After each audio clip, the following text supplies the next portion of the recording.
बिस्मिल्लाहिर्रहमानिर्रहीम। आज के प्रोग्राम के साथ मैं हूं इस्लाम मलिक। नाज़रीन, इमरान खान साहब की रिहाई के लिए पाकिस्तान तहरीक इंसाफ एहतजाज की बात भी कर रही है और मनसूबाबंदी भी की जा रही है, लेकिन देखने में ये आ रहा है कि पार्टी के अंदर भी इख्तलाफात हैं। अगर रिहाई फोर्स का क़याम अमल में लाया जा रहा है तो उस पर तनकीद भी की जा रही है। दूसरी तरफ इमरान खान साहब की सेहत के हवाले से अभी तक हुकूमत मुतमिन नहीं कर पाई पाकिस्तान तहरीक इंसाफ के रहनुमाओं को। फिर कौमी हुकूमत की बात की जा रही है, क्या कौमी हुकूमत बन पाएगी? क्या इमरान खान साहब को जेल से बाहर इलाज मुआलजे की सहूलत मुयसर होगी? और क्या एहतजाज जो मौखर किया जा रहा है रमज़ान मुबारक में, क्या ईद के बाद कोई भरपूर एहतजाज करने की पोजीशन में तहरीक इंसाफ होगी? इन तमाम मौज़ूआत का अहाता करेंगे आज के प्रोग्राम के अंदर। हमारे साथ मौजूद हैं मुल्क के सीनियर सियासतदान साबिक वफाकी वज़ीर जनाब फवाद चौधरी साहब। फवाद चौधरी साहब, बहुत बहुत शुक्रिया प्रोग्राम में वक्त देने के लिए। फवाद साहब, ये बताइएगा, रिहाई फोर्स के क़याम का ऐलान कर दिया गया, शदीद तनकीद का सामना है इस वक्त जो है सुहेल आफरीदी साहब को पार्टी के अंदर से ही। पार्टी की स्ट्रैटेजी कोई समझ आती है आपको कि इमरान खान साहब की रिहाई के लिए होना क्या चाहिए? कभी मुलाकातों के लिए एहतजाज किया जाता रहा, मुलाकातें ना हो पाई, फिर उनको जो है शिफ्ट करने की बात की गई, उस पर एहतजाज इतना मौसर ना हो सका कि इमरान खान को साहब को हॉस्पिटल में इलाज की सहूलत मुयसर आ जाती। अब रिहाई फोर्स क्या करेगी? देखिए, जो पीटीआई की हिकमत अमली का तो जाहिर है कि एक प्रॉब्लम है, क्योंकि पीटीआई का जो काडर है उसको तो ख़त्म कर दिया गया और अब तो एक इस तरह के लोग हैं जो कि एक टेम्परेरी फेज में लोगों की अपॉइंटमेंट हुई है, जिसकी वजह से कोई मौसर हिकमत अमली तो सामने नहीं आ रही। रिहाई तहरीक का या फोर्स जो है वो भी देखे ना, इसका क्या मतलब है? इसका मतलब यह है कि आप एक पैरेलल पार्टी का स्ट्रक्चर बना रहे हैं। क्या ये यूथ लीग है, फिर वो क्या करेगी? आईएसएफ का क्या होगा? और ये जो सारे लोग आप जमा कर रहे हैं वो तो फिर जो पार्टी का एग्जिस्टिंग स्ट्रक्चर है उसके पैरेलल एक स्ट्रक्चर बना रहे हैं आप, जो जाहिर है कि पार्टी तो अफोर्ड नहीं कर सकती और ना ही होना चाहिए। लेकिन दूसरी तरफ मसला ये है कि जो इस वक्त हुकूमत के पास भी कोई स्ट्रेटजी नहीं है। पाकिस्तान का जो इस वक्त क्राइसिस है वो ये है कि एक तरफ हुकूमत इमरान खान की पॉलिटिकल सिग्निफिकेंस को जीरो नहीं कर सकी और इमरान खान की पॉपुलैरिटी जो है वो मजीद बढ़ती गई। दूसरी तरफ पीटीआई के पास कोई स्ट्रेटजी नहीं है कि वो इनकलाब नहीं ला सके, और इस स्टेलमेट में जो है वो नुकसान पाकिस्तान के मीडिया का हो रहा है, पाकिस्तान की जुडिशरी का हो रहा है, पाकिस्तान की मिडिल क्लास का हो रहा है, और समझ नहीं आ रही कि स्टेलमेट को कैसे तोड़ा जाए। इसी वजह से हमने ये बात कही है कि आपको दोनों पार्टीज को अपनी अपनी पोजीशंस को रिव्यू करना चाहिए और हम एक नेशनल गवर्नमेंट की तरफ बढ़े जिसमें सारी पार्टीज का स्टेक जो है वो शामिल हो। उस अलावा ये इम्पास तोड़ने का कोई और तरीका नहीं। तो सब कौमी हुकूमत का मुतालबा नेशनल डायलॉग कमेटी की तरफ से आया, आप उसकी पुरजोर हमायत भी कर रहे हैं, लेकिन क्या हुकूमत इस बात पर राज़ी होगी? क्या मियाँ नवाज शरीफ राज़ी होंगे, जरदारी साहब राज़ी होंगे? जिनकी हुकूमत है वो अपनी हुकूमत को रुखसत कैसे करेंगे? फिर अगला मरला होगा इमरान खान साहब को मनाने का। इमरान खान साहब अगर मौजूदा हालात में कोई चीज़ मानने को तैयार नहीं है तो कौमी हुकूमत कैसे मानेंगे जिसकी क़यादत इमरान खान साहब के पास नहीं होगी? देखिए, हमारे साथ बात यह है कि नून लीग ने और पीपल्स पार्टी ने या तो इमरान खान के जो पॉलिटिकल क्वेश्चन उन्होंने खड़ा किया था उसका कोई जवाब बना लेते। अब तो देखिए ना, मसला ये है एस्टैब्लिशमेंट का कि नून लीग और पीपल्स पार्टी उल्टा उनके लिए बोझ बन गए हैं, और अल्टीमेटली ये नून लीग के अंदर भी वैसे एक फीलिंग है कि अगर हम परफॉर्म नहीं कर सके तो अल्टीमेटली एस्टैब्लिशमेंट जो है उसको हमारी कुर्बानी देनी पड़ेगी। तो सवाल ये है कि इतनी पॉलिटिकल जो एक समझिए डिवीजन है इस वक्त, इतना टर्मोइल है, उसके अंदर कैसे आप परफॉर्म कर सकते हैं? लिहाजा पीपल्स पार्टी और नून लीग के लिए भी ये सोचना होगा उनको कि इसका जो फ्रेमवर्क है, जैसे आपने सीओडी किया था पहले, अब एक बड़ा सीओडी करना चाहिए जिसमें इमरान खान, मौलाना फजलुर रहमान और जमात इस्लामी और ये सारी पार्टीज भी उसमें शामिल हों, ताकि हम बड़े रिफॉर्म्स के फैसले कर सकें। हमने सूबों का नया एडमिनिस्ट्रेटिव यूनिट्स क्रिएट करने हैं, हमने और चीजें करनी हैं, तो ये तो नहीं हो सकता कि हम कहें कि हमने कुछ भी नहीं करना। लेकिन जो सब उस तरफ बढ़ने के लिए क्या इमरान खान साहब और इस्टेब्लिशमेंट के माबैन कोई मामला तय पा जाने ज़रूरी नहीं है जो इस वक्त तो होते हुए दिखाई देते नहीं हैं? जो इमरान खान साहब की तरफ से जो लीडरशिप है वो कोई ऐसा सियासी फैसला भी नहीं कर पाई जिसके नतीजे में इमरान खान साहब को कोई रिलीफ ही मिल जाता। और इल्ज़ामात एक दूसरे के ऊपर लगाए जा रहे हैं। मोहसिन नकवी साहब का जिक्र हुआ, अली मीर गंडापुर साहब ने कहा जी कि वो मामला तय करवाने वाले थे, इमरान साहब की रिहाई होने वाली थी, लेकिन पार्टी की लीडरशिप ने उधर नहीं जाने दिया। ये जिम्मेदारी किसके ऊपर है कि जो मामला अब तक हैंडल नहीं हो सके? देखिए जी, मामला तो पहली बात तो मलिक साहब, ये मामला उसने भी कोई क़यामत नहीं आई हुई। इमरान खान को अगर जो जिस एस्टैब्लिशमेंट ने फारग किया था, हमारी हुकूमत के खिलाफ नो कॉन्फिडेंस आई थी, वो ये एस्टैब्लिशमेंट तो नहीं थी, वो तो इनसे पहले वाले थे। तो इनसे हमारा कोई बरह रास्त लड़ाई झगड़ा उस तरह तो है नहीं, नंबर वन। और फिर आप देखिए कि अगर हम महमूद अचकज़ई साहब को, जो पीडीएम के वाइस चेयरमैन थे, हमारे खिलाफ नो कॉन्फिडेंस लाने वाले सुरखैल थे, अख्तर मेंगल साहब को, सलमान अकरम राजा जो लीगल एडवाइजर थे पीएमएलएन के, इन सब को ऊपर हम इतना एतमाद कर सकते हैं कि अपनी सारी डिसीजन मेकिंग ही उठा के इन लोगों को दे दें, तो फिर हमारा एस्टैब्लिशमेंट से भी कोई इतनी बड़ी प्रॉब्लम नहीं है। हमारा उनसे भी चीजें जो हैं वो बेहतर हो सकती हैं। वो तो गलती हमारी ये है कि हमने अपने राब्ते खत्म कर दिए, वो राब्ते रहने चाहिए थे। तो अनफॉर्चुनेटली जो चीजें हमने जहां पे छोड़ी हैं, वहां से ही दोबारा हमें अपने राब्ते बहाल करने चाहिए एस्टैब्लिशमेंट से भी, और ये हो जाएंगे। मेरा ये ख्याल है कि देखिए, एस्टैब्लिशमेंट ने भी 3-4 साल जोर लगा लिया है, इमरान खान को पॉलिटिकली माइनस नहीं कर सके वो भी। लिहाजा बेहतर यही है कि हम लड़ते लड़ते हो गए गुम, एक की चोंच और एक की दुम के बजाय अपनी अपनी पोजीशंस को रिव्यू करें और एक पाकिस्तान के अंदर एक बड़े फ्रेमवर्क के लिए, बड़ी रिफॉर्म्स के लिए इकट्ठे हों।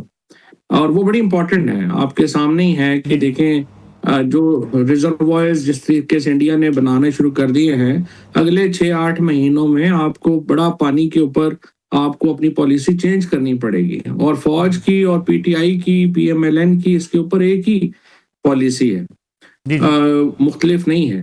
इसी तरीके से टेररिज्म के ऊपर आपको पाकिस्तान के अंदर एक वाइडर कंसेंसस की जरूरत है, और उस पर भी पीटीआई के साथ जो एक फ्रेमवर्क है वो बनाना पड़ेगा। और फिर जो भी बड़े मुआशी फैसले हैं उनमें भी आपको जरूरत है। सो मेरे ख्याल के अंदर अब ये वक्त आ गया है कि हम आगे बढ़ें, और हमारे यहाँ पार्टीज के अंदर बड़े जो मामलात हैं उनके ऊपर इतना इशू नहीं है, शख्सियात की एक कॉन्फ्लिक्ट है। तो इसलिए हम कह रहे हैं कि नेशनल गवर्नमेंट बनाए जिसमें पार्टीज आगे आए और शख्सियात पीछे रहे।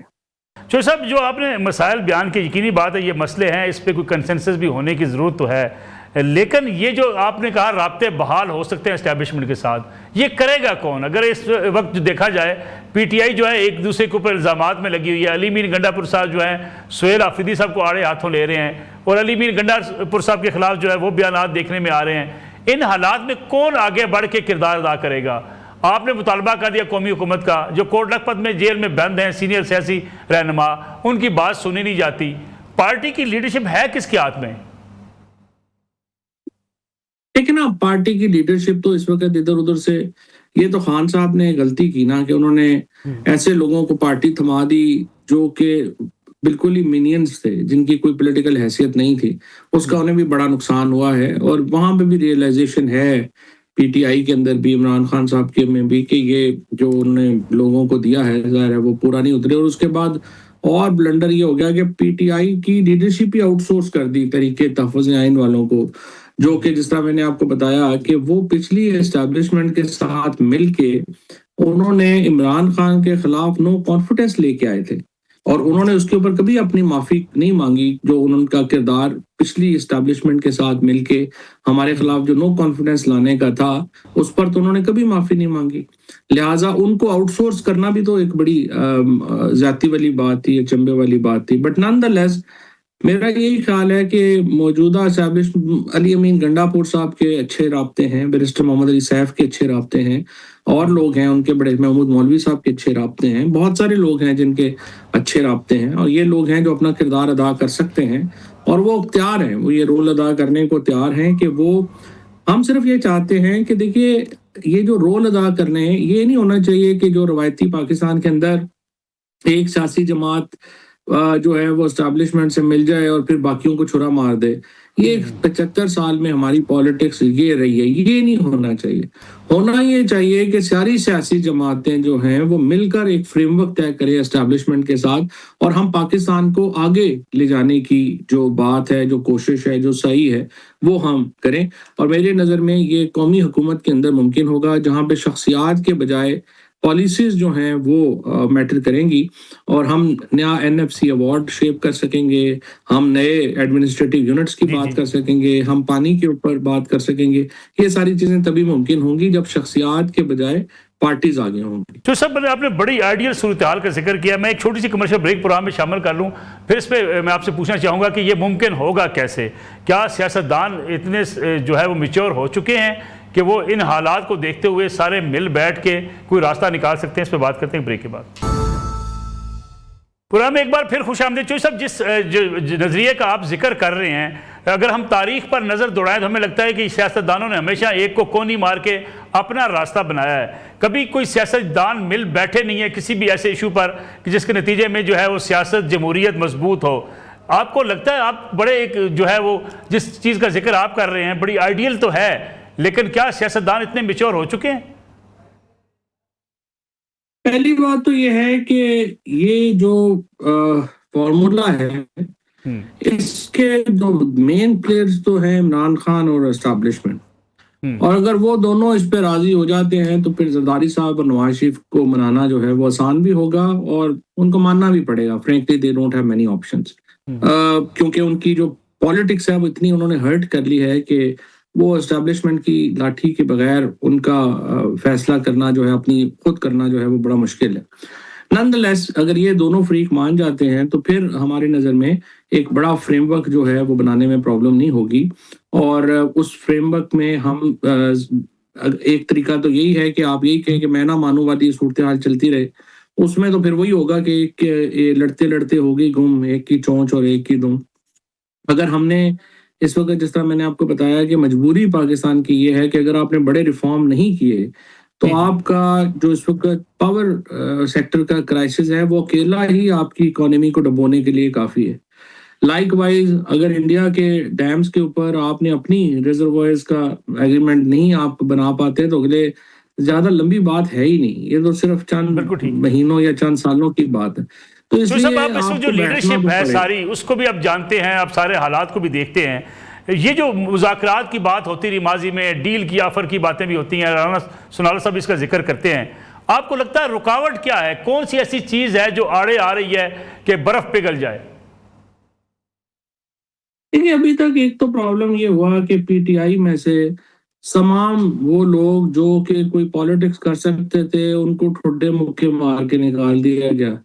उसके बाद पीटीआई के अंदर कोई ऐसा बंदा बचा ही नहीं कि जिसकी कोई पॉलिटिकल एक्यूमेन हो, जिसके सोच हो, और जो थे भी उनको इमरान खान साहब ने, इस वक्त अगर फौज में और इमरान खान में एक ही कंसेंसस हुआ और वो ये है कि पीटीआई नहीं होनी चाहिए। उसके नतीजे में जो पीटीआई का नुकसान तो हुआ ही हुआ, इमरान खान साहब का भी बड़ा नुकसान हुआ और एस्टैब्लिशमेंट का भी बड़ा नुकसान हुआ, क्योंकि कोई लोग ही नहीं रह गए कि जो कि ये सिलसिला बढ़ा सकते हैं। कोई इतनी बड़ी नेशनल पार्टी थी, उसको कोई खड़ा कर सकते, बाकियों को उन्होंने जेलों में डाल दिया। हम जब मिले भी तो हमने यही बात कही थी पीएमएलएन के अपने दोस्तों को, जो बड़े सीनियर मिनिस्टर सारे, कि अगर आप शाह महमूद कुरैशी को, एजाज चौधरी को, महमूद रशीद को, उमर को, यास्मीन राशिद वगैरह को रिलीफ नहीं देते तो मुझे आप ये बताइए कि आप दूसरी तरफ मुज़ाकरात किससे करेंगे? क्या इमरान खान बैरिस्टर गौहर को जानते हैं या वो इमरान खान को जानते हैं? क्या सलमान अकरम राजा उनको जानते हैं, या चगजई साहब या नासिर अब्बास इमरान खान जानते हैं, या इमरान खान को ये जानते हैं? द प्रॉब्लम इज कि आपने सारे स्ट्रेंजर्स लाके बैठा दिए हैं। इमरान खान इनको नहीं जानते, ना ये इमरान खान को जानते हैं। लिहाजा आप मेहरबानी करें कि कोट लखपत के लोगों को कुछ रिलीफ दें ताकि हम मामला जो है इससे आगे बढ़ा सकें। तो सब दरमियान में कुछ खबरें आई थी कि शाह महमूद कुरैशी साहब रिलीज होने वाले हैं, वो मुज़ाकरात की क़ियादत करेंगे। इस खबरों में कहाँ तक सदाकत थी? मैं तो शाह साहब से जब मिला था तो मैंने तो उनसे यही कहा था कि अगर आप अकेले बाहर आए तो ये जो पीटीआई का रवाज है, ये आप अगले 2 हफ्तों में जो है वो आप जीरो हो जाएंगे। तो जब तक आप 5 लोगों को रिलीफ नहीं मिलता तो उससे पहले आपका आना जो है वो पॉलिटिकली तो कोई उसके बेनिफिट्स नहीं होंगे। आई थिंक शाह साहब जो है वो तो चाहते हैं कि बाहर आ जाएं, जल्दी आ जाएं, लेकिन अभी जो चीजें हो रही हैं ये उनको भी अभी तक कोई, हमने जब नून लीग वालों से भी बात की जी तो जी। उन्होंने यही कहा कि जी हम अभी तक अपना फैसला नहीं कर पाए कि इस सिलसिले में करना क्या है।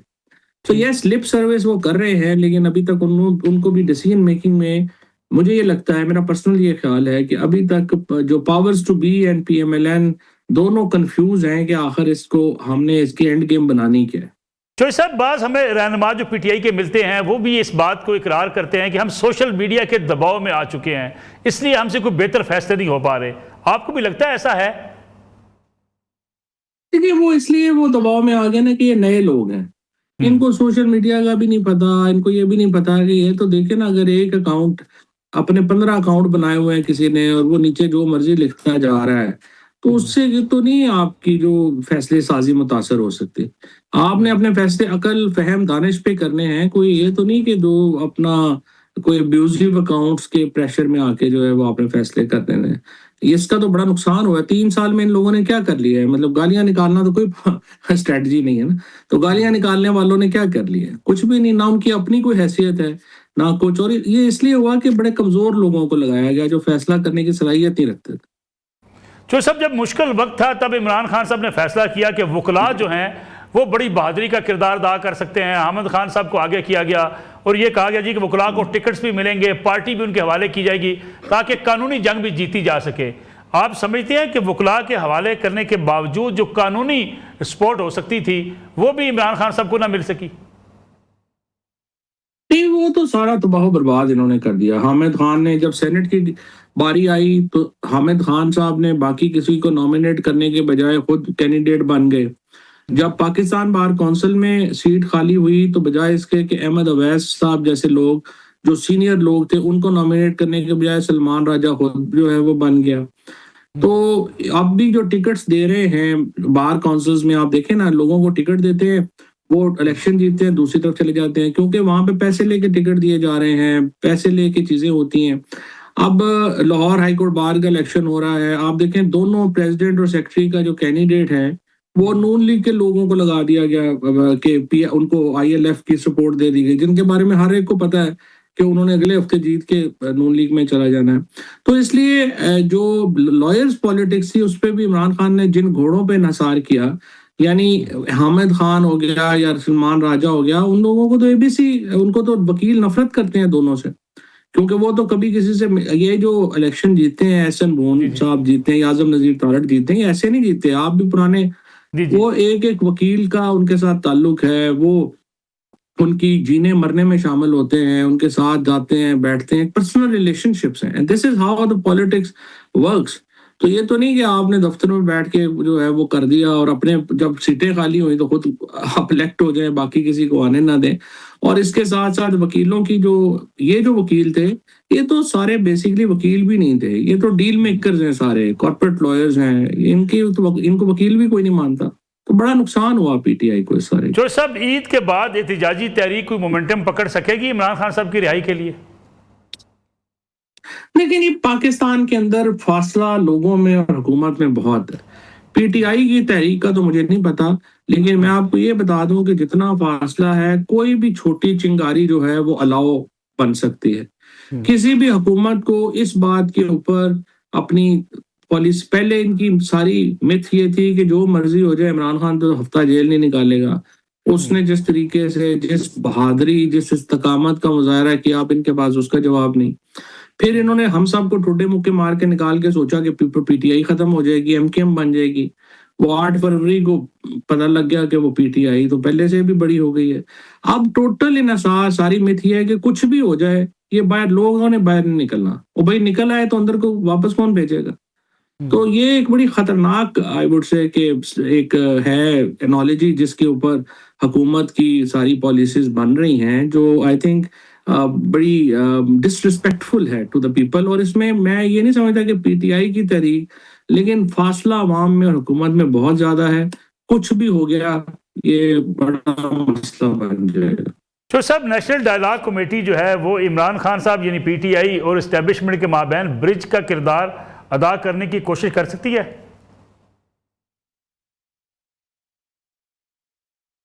बिल्कुल कर सकते हैं जी। हमारी रात को भी अली अमीन गंडापुर साहब से और सब लोगों से बातचीत हुई, काफी पीटीआई के और भी दोस्त थे वहां पे, और इसके बाद और पीटीआई के और भी लोगों से बातचीत जो है वही है, होती रहती है। और बहुत लोग हैं जो समझते हैं कि जो सोल्यूशन हम दे रहे हैं उसके अलावा और कोई सोल्यूशन नहीं है। और अब देखते हैं, पहले हमारी मुलाकातें कोटलखपत के तो तमाम लोगों से हुई हैं, और जिस तरह से आपने देखा ही है कि उन्होंने तो लेटर भी लिखे हैं, 3 लेटर अब उन्होंने लिखे हैं, और वो वही बातें कर रहे हैं जो हम बातें कर रहे हैं। तो अब इंशाल्लाह अब हमारी कोशिश है कि इमरान खान साहब से मुलाकात हो, और हम उन्हें भी जो है वो इस पे कायल कर सकें कि बातचीत के अलावा, अपनी पोजीशन को बेहतर करने के अलावा और कोई रास्ता नहीं है, और इंस्टीट्यूशंस के साथ लड़ाई झगड़ा करके सियासत की जगह नहीं बन सकती। हम पॉलिटिशियन हैं, हम कोई बंदूकें लेके पहाड़ों पे नहीं चढ़ सकते। और अगर आपका माहौल ऐसा बन जाएगा तो फिर हम लोग तो साइड लाइन हो जाएंगे। हम कोई लड़ने वाले लोग तो नहीं है ना जी। हमारी तो हमें जैसे अब हमें तो चलानी नहीं आती बंदूक, क्या करनी है हमने। तो हमने तो अगर सियासत करने की स्पेस मिलेगी हम पॉलिटिक्स कर सकेंगे, नहीं मिलेगी हम नहीं कर सकेंगे। लिहाजा हमने अपनी स्पेस क्रिएट करनी है, और स्पेस क्रिएट होती है जब हमारी एस्टैब्लिशमेंट से, पीएमएलएन से, पीपल्स पार्टी से एक बाकायदा बातचीत शुरू होती है। अगर अगस्त लास्ट में मैंने खान साहब से को जो बातें कही थी, आई विश उन्होंने उस वक्त मानी होती, तो अब तक वो जेल से बाहर होते और मुल्क में पॉलिटिक्स ही बदल चुकी होती। बहुत शुक्रिया फवाद चौधरी साहब, साबिक वफाकी वज़ीर और सीनियर सियासतदान हमारे साथ मौजूद है। नाज़रीन, एक ब्रेक का वक्त हुआ है, ब्रेक से वापस आएंगे तो बात करेंगे डेरा इस्माइल खान और बन्नू में जो दहशतगर्दी के वाक़यात और एक ऑपरेशन जिसके नतीजे में एक खुदकुश बमबार खातून को जो है वो गिरफ्तार भी किया गया, और वहाँ के हालात कैसे हैं और हमें स्ट्रेटजी क्या अख्तियार करनी है, इस पर बात करने के लिए हमारे साथ मौजूद होंगे ब्रिगेडियर रिटायर्ड हारिस नवाज साहब, लेकिन एक ब्रेक के बाद। पूरा एक बार फिर खुश आमदेद आपको लिए चलते हैं कराची, जहां से हमारे साथ ब्रिगेडियर रिटायर्ड हारिस नवाज साहब मौजूद हैं, दिफाई तजियाकार हैं, साबिक निगरान वज़ीर दाखिला हैं सिंध के। ब्रिगेडियर साहब, ये जो आज का वाक़या हुआ बन्नू में, एक सीनियर फौजी ऑफिसर का शहीद होना, एक जवान का शहीद होना, और ये ताने बाने उसी हाफिज़ गुल बहादुर ग्रुप से मिलते हैं जिन्होंने पिछले साल भी जो है वो अटैक्स किए थे। ख़ासतौर पर अगर हम बन्नू की बात करें तो ये मुसलसल ग्रुप्स वहाँ पे अफ़गानिस्तान से पाकिस्तान में दहशतगर्दी जो है वो करवा रहे हैं, और वहाँ उनकी सरपरस्ती की जा रही है। कोई लगता नहीं है कि कहीं ऐसे ग्रुप्स जो वहाँ पे ऑपरेट कर रहे हैं वो रुकने का नाम ले रहे हों? देखिए नसरुल्लाह साहब, बात यह है कि ये एक कंफर्म है, और पाकिस्तान हर बात ये कहता है, हर दफा तमाम ताने बाने, अभी तो उन्होंने खुद रिस्पॉन्सिबिलिटी भी उठा ली है गुल बहादुर के ग्रुप ने कि जी हमने ये किया है। क्या ये मुझे बताएं, ये पे मुसलमान हैं जो रमज़ान के महीने में, बरकतों के महीने में अपने मासूम शहरियों को, फौजियों को नुकसान पहुंचाने के लिए करते हैं, और उसके बाद ये इंटेलिजेंस बेस्ड ऑपरेशन पहले से ही वहां पर कंडक्ट हुआ था। रिपोर्ट इंटेलिजेंस आई हुई थी कि खुद कुछ बमबार भी है और वहां पर खुद खारिज भी हैं, इनके खिलाफ ऑपरेशन हो रहा था। और ये आप ये देखेंगे कितनी बड़ी कोशिश की, ये अगर ये असले ये जो गोला बारूद से बड़ी गाड़ी अगर कहीं बन्नू शहर में जाके धमाका कर देते, कितने सिविलियन शहीद होते, कितना बड़ा नुकसान होता। और ये जो कर्नल शहजाद गुल हैं, ही वाज अ फाइटर, बहुत ही एक निडर और प्रोफेशनल दलेर ऑफिसर थे, और उन्होंने बड़े कामयाब ऑपरेशन किए थे। He was a hero honestly, और उन्होंने अपनी जान की पे ऊपर खेल के ये वहां पर इसको गाड़ी का हुआ ताकि बन्नू शहर बच गया, और इस पे 5 खारजी भी मारे, एक साथ सिपाही भी शहीद हुआ, कर्नल शहजाद भी शहीद हुए। जी जी। और आप ये देखें कि ये अफगान जो है तालिबान हैं और ये जो खारजी हैं, सब मिल के ये ऑपरेशन कर रहे हैं। कभी आपको याद होगा पिछले बन्नू में भी पिछले साल उन्होंने यही कुछ किया था, फिर गवादर में भी ये करते हैं हर जगह। फिर आपको याद हो जब पीछे एस्केलेशन हुई थी, पाकिस्तान ने गुल बहादुर के ऊपर जाके सर्जिकल स्ट्राइक की थी, 60-70 इसके बंदे भी मारे थे, फिर सफेद झंडे खड़े कर दिए थे। I strongly feel, I think the time has come in Pakistan, हमारी हुकूमत को डिसाइड करना चाहिए कि इनके खिलाफ क्या ऑपरेशन करना है। इनको घुस के हमें इनके कमांडर्स को, जो नूर वली मासूद है और गुल बहादुर है, ये 2 ग्रुप्स हैं, उसके बाद ये जो इंडियन की वहां पर टीम बैठी हुई है जो इनको तैयार करती है, रिकॉर्नेंस देती है, फंडिंग करती है, इनको ट्रेनिंग कैंप्स को, एडमिनिस्ट्रेटिव इन कमांडर्स को मारा जाए। इनको जब तक कमांड स्ट्रक्चर हम तबाह नहीं करेंगे, ये अपनी मौत नहीं भरेंगे। ब्रिगेडियर साहब, आज जो डेरा इस्माइल खान के अंदर ऑपरेशन किया गया उसके नतीजे में एक खुदकुश बमबार खातून भी पकड़ी गई, जो है वहाँ पे बारूदी जो है मवाद वो भी पकड़ा गया, सेटेलाइट फ़ोन्स, मोबाइल फ़ोन्स, दीगर अशिया भी जो बरामद की गई जो दहशतगर्दी के लिए इस्तेमाल की जानी थी। यानी इसके बावजूद कि वहाँ से तश्कीलें जो आती हैं पाकिस्तान में हमले करती हैं, फिर यहाँ से लोग पकड़े जा रहे हैं इंटेलिजेंस बेस्ड ऑपरेशन के नतीजे में, उसके बावजूद अगर हम देखते हैं अफगानिस्तान का मामला हो या खैबर पख्तून का मामला हो, इफ़ एंड बट की बात भी की जाती है। ये हमारे यहाँ यकसुई क्यों नहीं है? देखिए, बात यह है कि Pakistan always have been trying कि हम एक ऑल आउट इनके साथ करना लड़ाई करें। हमारे इस्लामिक ममालिक है, हमारे कल्चरल रिलीजन ताल्लुकात भी हैं, लेकिन ये थैंकलेस लोग हैं। और ये ख़ास तौर पे जो ये ग्रुप बैठा हुआ है वहाँ पर, जो 14-15 का टोला बैठा हुआ है, जो लुटेरे हैं, इनका काम सिर्फ पैसे लेना है, उजरती कातिल भी हैं। इंटरम गवर्नमेंट में इन्होंने आके 4 साल में इलेक्शन भी नहीं कराए हैं। Actually I personally feel Pakistan हुकूमत को चाहिए कि वहाँ अफगान अवाम की मदद करे, उनके साथ खड़े हों, इनको वहाँ पर ये जाके इनको हटाएं और वहाँ पर ये एक जमहूरी हुकूमत कायम हो अफगान अवाम की मर्जी से। That is a recipe for Afghanistan के लिए, क्योंकि ये तो इनको तो कोई गर्ज नहीं, इनको सिर्फ पैसा चाहिए। जब तक डेमोक्रेटिक गवर्नमेंट नहीं आएगी, ना ह्यूमन राइट्स के लिए वो काम करेंगे, ना औरतों के हकूक के लिए काम करेंगे, ना बच्चों के हकूक के लिए काम करेंगे। आपके सामने इतना ज्यादा वहां पर पैसा आ रहा है, वो सारे का सारा पैसा जो वो राइट लेफ्ट घुसता जा रहा है। कभी $7 बिलियन आता है, कभी कितना पैसा आता है, तमाम पैसा राइट लेफ्ट जा रहा है। और इसलिए अब वक्त आ गया कि पाकिस्तान को सीरियसली सोचना चाहिए, नॉट ओनली कि हम एक इनके खिलाफ ऑपरेशन करें, एयर स्ट्राइक्स और सर्जिकल स्ट्राइक करें, बट हमें अपने इस रीजन के जो ममालिक हैं, चाइना है, ईरान है, सेंट्रल एशिया है, रशिया है, इनसे कंबाइंड बात करें सिक्योरिटी के कैसे अफगानिस्तान को कंट्रोल किया जाए इस दहशतगर्दी से और इंडिया से आइसोलेट किया जाए। फिर अमेरिकन से बात करने की जरूरत है कि आप यहाँ पर इतना बड़ा तादाद में वेपन हमने छोड़ के आए हैं, हर हफ्ते आप उनको $मिलियन ये फाइनेंशियल सपोर्ट कर रहे हैं। आप ये रोकें इनको करने के लिए। पाकिस्तान की बात भी अब प्रेसिडेंट ट्रंप सुनते हैं, फील्ड मार्शल की तारीफ करते हैं, प्राइम मिनिस्टर की बात करते हैं, तो they should listen to us कि आप अब अकेला मुल्क लड़ रहे हैं इनके खिलाफ, हमारे रिसोर्सेज भी ड्रेन आउट हो रहे हैं, हमारे फौजी सिविलियन शहीद हो रहे हैं। There is a limit to it, we have all the means, we have all the capability, but I think now we have to decide on this one. एक नेशनल सिक्योरिटी कमेटी की meeting करें, उसमें बैठ के services chief, then of course Prime Minister Pakistan, Chief Minister provinces के, they all sit down and work out a final decision making करके और उसके बाद इस पे अमल करें। मेरे ख्याल में ये तो नहीं कि हम अपने फौजी शहीद करते हैं, सिविलियन को शहीद करते हैं और हम इनके जो भी मारते जाएंगे पीछे निकल जाएंगे, क्योंकि इलीगल स्पेक्ट्रम पैसा भी इनको मिल रहा है। तो enough is enough, I think we have to work on it and we have to finally decide once for all. Brigadier साहब, हमारे यहाँ इंटेलिजेंस बेस्ड ऑपरेशन की बात की जा रही है जी कि वहाँ पे उन एरियाज़ के अंदर जहाँ ज़रूरत है, जहाँ मालूमात मिलती हैं, वहाँ हम ऑपरेशन करते हैं। लेकिन इस किस्म के बढ़ते हुए वाक़यात के बाद कुछ आवाज़ें ऐसी भी उठती हैं कि जैसे हमने स्वात में ऑपरेशन किया था, एक वसी ऑपरेशन होना चाहिए ताकि इस खित्ते को, इस रीजन को इन दहशतगर्दों से पाक किया जाए। आप समझते हैं मौजूदा स्ट्रैटेजी ठीक है या एक बड़े ऑपरेशन की ज़रूरत है? देखिए नसरुल्लाह साहब, बात यह है कि इधर इंडिया बैठा हुआ था यार, आपके सामने थ्रेट करता रहता है और दे वांट कि हमारी फौज एम्ब्रॉयल हो जाए अननेसेसरी पूरे मुल्क के अंदर, बलूचिस्तान में भी और केपीके में भी।